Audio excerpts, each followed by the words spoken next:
ऐसे ही educational video को पाने के लिए मेरे चैनल को सब्सक्राइब करें और साथ में बेल आइकन को प्रेस करें ताकि मेरे आने वाले वीडियो की नोटिफिकेशन आपको मिल सके। Okay, now let's start.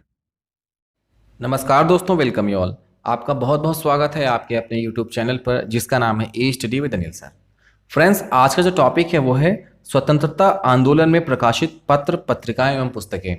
Friends, काफ़ी इंपॉर्टेंट टॉपिक है ये। एग्जाम में आपसे इनसे एक नए क्वेश्चन का पूछा ही जाता है।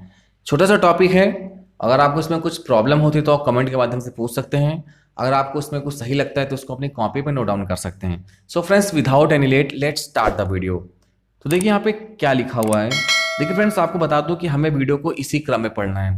देखिए एक साइड में यहाँ पे पत्र, पत्रिकाएं एवं पुस्तकें लिखा हुआ है और एक तरफ यहाँ पर लेखक और संपादक लिखा हुआ है। तो हमको इसी क्रम में वीडियो को पूरा कवर करना है। तो देखिए यहाँ पे पहली चीज क्या लिखी हुई है। देखिए पहला यहाँ पर है भारत दुर्दशा।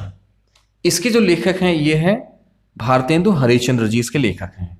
तो आपको बता दो कि जो भारत दुर्दशा है ये एक प्रकार का नाटक है और इसके जो लेखक है वो है भारतेंदु हरिश्चंद्र। नेक्स्ट देखिए यहाँ पर है काल। तो काल के जो लेखक हैं वो हैं शिवराम महादेव परांजपे। फ्रेंड्स, काफी इंपॉर्टेंट है, इसको आप टिक कर सकते हैं आप। तो काल काल के लेखक हैं शिवराम महादेव परांजपे। अगला यहाँ पर आपका है यंग इंडिया, हरिजन, नवजीवन, हिंद स्वराज और माई एक्सपेरिमेंट विद ट्रूथ। इसके लेखक यहाँ पर हैं महात्मा गांधी। या फ्रेंड्स, इसके लेखक हैं महात्मा गांधी जी। देखिए फ्रेंड्स, आपको जानना है यहाँ पर क्या है। देखिए यंग इंडिया जो है ये आपकी अंग्रेजी में पत्रिका थी। तो यहाँ पे आपको और क्या जानना है, ध्यान रखना है यहाँ पर कि यंग इंडिया, हरिजन और नवजीवन ये एक प्रकार की पत्रिका थी, जबकि यहाँ पर हिंद स्वराज और माई एक्सपेरिमेंट विद ट्रूथ ये एक प्रकार की पुस्तक थी, एक प्रकार की किताब थी। तो यंग इंडिया, हरिजन और नवजीवन एक पत्रिका थी, जबकि हिंद स्वराज और माई एक्सपेरिमेंट विद ट्रूथ ये एक प्रकार की किताब थी और इसके लेखक थे महात्मा गांधी। तो आई होप कि ये पॉइंट आपको क्लियर हो गया होगा। बढ़ते हैं अगले पॉइंट पे। तो नेक्स्ट यहाँ पर है poverty and un British rule in India और रास्त गिरफ्तार। तो इसके लिए जो लेखक हैं वो है दादा भाई नौरोजी। जी friends, poverty and un British rule in India और रास्त गिरफ्तार, इसके लेखक हैं दादा भाई नौरोजी। फ्रेंड्स, आपको बता दो कि जो दादा भाई नौरोजी थे ये पारसी धर्म से बिलोंग करते थे, मतलब ये धर्म के पारसी थे। चलते हैं अगले पॉइंट पे। तो नेक्स्ट यहां पर है, देखिए यहां पे क्या लिखा हुआ है, प्रीसेप्ट ऑफ जीसस, संवाद कॉमेडी, मीरात उल अखबार और ब्राह्मणिकल मैगजीन। तो इसके जो लेखक थे वो थे राजा राम मोहन राय। जी फ्रेंड्स, फिर से एक बार आपको बता दूं कि प्रीसेप्ट ऑफ जीसस, संवाद कॉमेडी, मीरात उल अखबार और ब्राह्मणिकल मैगजीन, इसके लेखक थे राजा राम मोहन राय। देखिए आपको बता दूं यहाँ पर कुछ इंपॉर्टेंट पॉइंट। देखिए संवाद कॉमेडी या कलकत्ता में प्रकाशित होने वाला एक बंगाली साप्ताहिक समाचार पत्र था और जो आपका मीरातुल अखबार था यह आपका फारसी भाषा में था और अब जबकि आपको जो ब्राह्मणिकल मैगजीन है यह आपका अंग्रेजी भाषा में था और इसके जो लेखक थे वो थे राजा राम मोहन राय। देखिए फिर से आपको बता दूं कि संवाद कॉमेडी या कलकत्ता में प्रकाशित एक बंगाली साप्ताहिक समाचार पत्र था, जबकि जो आपका मीरातुल अखबार था ये फारसी भाषा में था और ब्राह्मणिकल मैगजीन आपका अंग्रेजी भाषा में था और इसके लेखक थे राजा राम मोहन राय।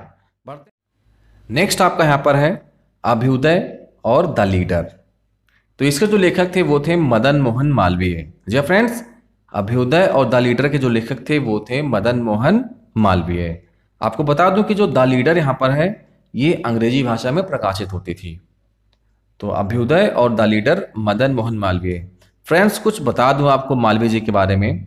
देखिए महामना मदन मोहन मालवीय काशी विश्वविद्यालय के प्रणेता थे और साथ में इस युग के आदर्श पुरुष भी थे।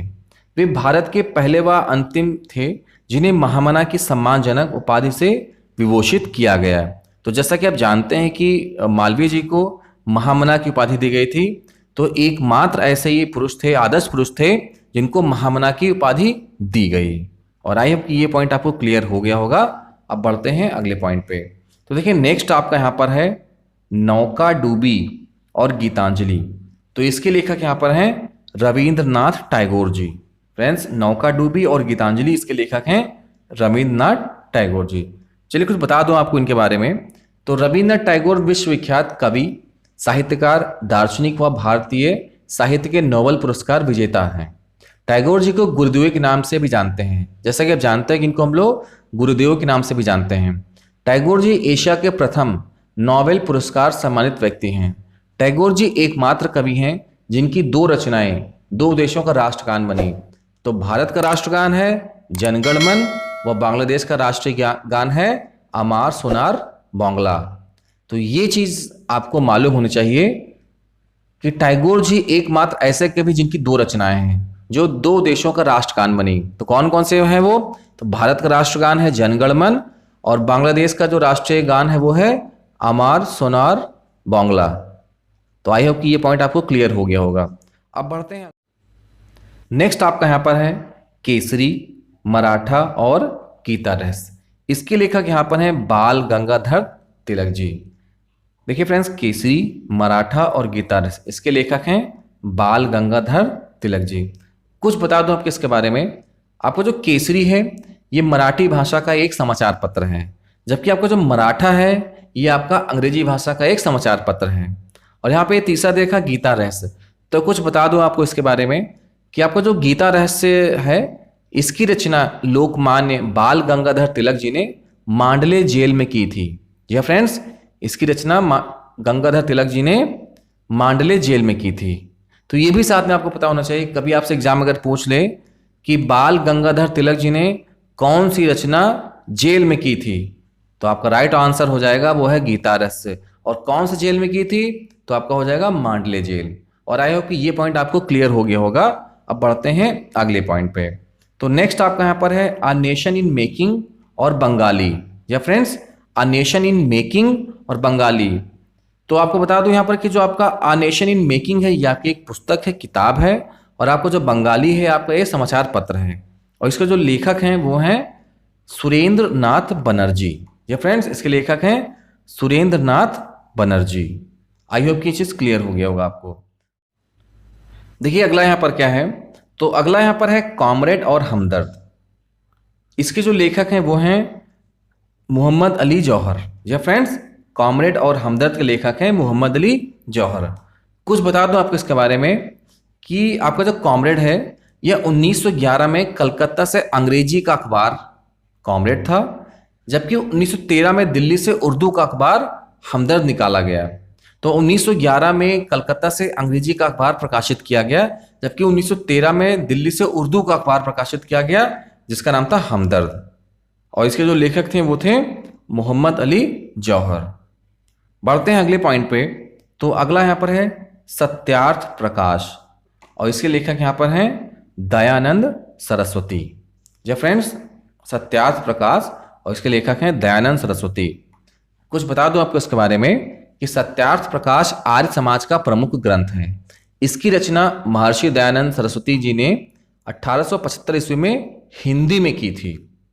तो सत्यार्थ प्रकाश, दयानंद सरस्वती। अच्छा फ्रेंड्स, दयानंद सरस्वती जी ने कुछ पंचलाइन दी थी, कुछ टैगलाइन दी थी। एग्जाम में कई बार आपसे पूछ लेता है, आपको वो चीज़ भी मालूम होनी चाहिए। तो पहले इन्होंने क्या कहा था कि भारत भारतीयों के लिए है। जी फ्रेंड्स, भारत भारतीयों के लिए है, तो इनकी एक पंचलाइन थी। दूसरा यहाँ पर है, इन्होंने क्या कहा था कि वेदों की ओर लौटो। जी फ्रेंड्स, वेदों की ओर लौटो। तीसरा इन्होंने क्या कहा था, जो स्वदेशी राज्य होता है वह सर्वोपरि एवं उत्तम होता है। जो स्वदेशी राज्य होता है वह सर्वोपरि एवं उत्तम होता है। तो ये लाइन दयानंद सरस्वती जी ने कहा था। तो सत्यार्थ प्रकाश, दयानंद सरस्वती। नेक्स्ट यहां पर है new India, Annie Besant. New India के जो राइटर थी वो थी एनी बेसेंट, ये लेखिका थी। और आपको बता दूं कि न्यू इंडिया मद्रास, जो अभी का चेन्नई है, चेन्नई का पहले नाम मद्रास हुआ करता था। तो न्यू इंडिया मद्रास यानी चेन्नई से निकलने वाला एक दैनिक पत्र था। और जो इसकी लेखिका थी वो थी एनी बेसेंट। तो न्यू इंडिया, एनी बेसेंट। चलते हैं अगले पॉइंट पर। तो अगला यहां पर है द इंडिपेंडेंट। द इंडिपेंडेंट, और इसके लेखक थे मोतीलाल नेहरू। The Independent, Motilal Nehru. कुछ बता दूं आपको इसके बारे में। द इंडिपेंडेंट इलाहाबाद से निकलने वाला एक समाचार पत्र था जिसकी शुरुआत मोतीलाल नेहरू ने 1919 में की थी। और जैसा कि आप जानते हैं कि जो मोतीलाल नेहरू जी थे, ये जवाहरलाल नेहरू के पिता थे। तो द इंडिपेंडेंट इलाहाबाद से निकलने वाला एक समाचार पत्र था, जिसकी शुरुआत मोतीलाल नेहरू जी ने 1919 में की थी। तो द इंडिपेंडेंट मोतीलाल नेहरू। और फ्रेंड्स, आपको बता दूं कि जितने भी मैं आपको सब नाम बता रहा हूं, पत्र पत्रिकाएं या फिर जो आपकी पुस्तकें किताबें हैं, ये सारे बहुत इंपॉर्टेंट हैं और सारे किसी न किसी एग्जाम में पूछे गए हैं और आई होप सो कि आपके आने वाले एग्जाम में भी पूछी जा सकती हैं। तो फ्रेंड्स, अगर आपको लगता है इसमें कुछ इंपॉर्टेंट है तो इसको अपनी कॉपी पर नोट डाउन कर सकते हैं। कोई डाउट है, कोई क्वेरी है तो आप इसको कमेंट कर सकते हैं। फ्रेंड्स, अगर आपको वीडियो अच्छा लग रहा है तो आप चैनल को सब्सक्राइब करें, वीडियो को लाइक करें और साथ में नोटिफिकेशन बेल को प्रेस करें। अगला यहाँ पर आपका है discovery of India, glimpses of world history और मेरी कहानी। तो इसके लेखक हैं जवाहरलाल नेहरू। फिर से आपको बता दूं एक बार, discovery of India, glimpses of world history और मेरी कहानी, इसके लेखक हैं जवाहरलाल नेहरू। फ्रेंड्स, बहुत इंपॉर्टेंट है ये एग्जाम में कई बार पूछा गया है। इसको आप अपनी कॉपी पर नोट डाउन कर सकते हैं। तो आपको बता दूं कि डिस्कवरी ऑफ इंडिया, इस पुस्तक को पंडित नेहरू जी ने स्वतंत्रता आंदोलन के दौरान साल 1944 में अहमदनगर के किले में अपने कारावास के समय में लिखा था। देखिए फ्रेंड्स, आपसे यहाँ पे कई क्वेश्चन पूछे जा सकते हैं, कई तरीके के क्वेश्चन बन सकते हैं। देखिए, पहले तो आपसे पूछ सकते हैं यहाँ पर कि डिस्कवरी ऑफ इंडिया किसने लिखी, तो आपका राइट ऑप्शन यहाँ पर हो जाएगा जवाहरलाल नेहरू। अब आपसे पूछ लिया यहाँ पर कि जवाहरलाल नेहरू जी ने कौन से किताब को जेल में लिखा था, तो भी आपका राइट ऑप्शन हो जाएगा यहाँ पर डिस्कवरी ऑफ इंडिया। नेक्स्ट आपका यहाँ पर है ग्लिम्स ऑफ वर्ल्ड हिस्ट्री और मेरी कहानी। तो ये तो नॉर्मल लिखा था, नॉर्मल डेज में लिखा था इसको, और ये लिखी गई थी नेहरू जी के द्वारा। तो आई होप कि ये पॉइंट आपको क्लियर हो गया होगा। अब बढ़ते हैं अगले पॉइंट पे। तो नेक्स्ट आपका यहाँ पर है द लाइफ डिवाइन और वंदे मातरम। तो इसके लेखक यहाँ पर हैं अरविंद घोष जी। या फ्रेंड्स, द लाइफ डिवाइन और वंदे मातरम, इसके जो लेखक है, राइटर है, वो हैं अरविंद घोष। नेक्स्ट आपका यहाँ पर है अनहैप्पी इंडिया। या फ्रेंड्स, अनहैप्पी इंडिया, तो इसके लेखक हैं लाला लाजपत राय और ये उनकी एक किताब थी, इसके राइटर थे लाला लाजपत राय। अगला यहाँ पर है आनंद मठ, बहुत इंपॉर्टेंट है आपका आनंद मठ। तो आनंद मठ के जो आपके राइटर हैं वो हैं बंकिम चंद्र चटर्जी। या फ्रेंड्स, आनंद मठ, बंकिम चंद्र चटर्जी। नेक्स्ट आपका यहाँ पर है नील दर्पण, और नील दर्पण के लेखक हैं दीनबंधु मित्र। या फ्रेंड्स, नील दर्पण, दीनबंधु मित्र। अगला यहाँ पर आपका है philosophy of bomb, philosophy of bomb, इसके लेखक हैं भगवती चरण बोरा। फिलॉसफी ऑफ बॉम्ब, भगवती चरण बोरा। नेक्स्ट आपका यहाँ पर है द इंडियन स्ट्रगल, इसके लेखक यहाँ पर हैं सुभाष चंद्र बोस। फ्रेंड्स, काफी इंपॉर्टेंट है, इसको आप स्टार्ट कर सकते हैं, the Indian struggle, Subhash Chandra Bose. और आपका यहाँ पर लास्ट आपका यहाँ पर है उदंड मार्तंड, ये काफी इंपॉर्टेंट है, कई बार एग्जाम में पूछा गया है। उदंत मार्तंड, इसके लेखक यहाँ पर हैं पंडित जुगल किशोर शुक्ला जी। उदंत मार्तंड, पंडित जुगल किशोर शुक्ला जी। कुछ बताओ इनके बारे में आपको। क्या हिंदी का प्रथम समाचार पत्र था? देखिए फ्रेंड्स, सबसे पहले आपसे अगर एग्जाम में पूछ ले कि हिंदी का प्रथम समाचार पत्र कौन था, तो आपका आंसर हो जाएगा उदंड मार्तंड। ठीक है, इसका प्रकाशन 1826 में कलकत्ता से एक साप्ताहिक पत्र के रूप में हुआ था। मतलब अगर आपसे एग्जाम में पूछ ले कि प्रथम समाचार पत्र कौन सा था, तो आपका हो जाएगा उदंड मार्तंड, और ये 1826 में कलकत्ता से प्रकाशित किया गया था और यह एक प्रकार का साप्ताहिक पत्र था। तो फ्रेंड्स, ये कुछ इन्फॉर्मेशन थी पत्र पत्रिका पुस्तकों को लेके, और आई होप कि आपको ये वीडियो अच्छा लगा होगा। अगर आपको वीडियो अच्छा लगा है तो आप चैनल को सब्सक्राइब करें, वीडियो को लाइक करें। So friends, thank you so much, keep supporting, keep promoting, thank you so much, bye bye, take care.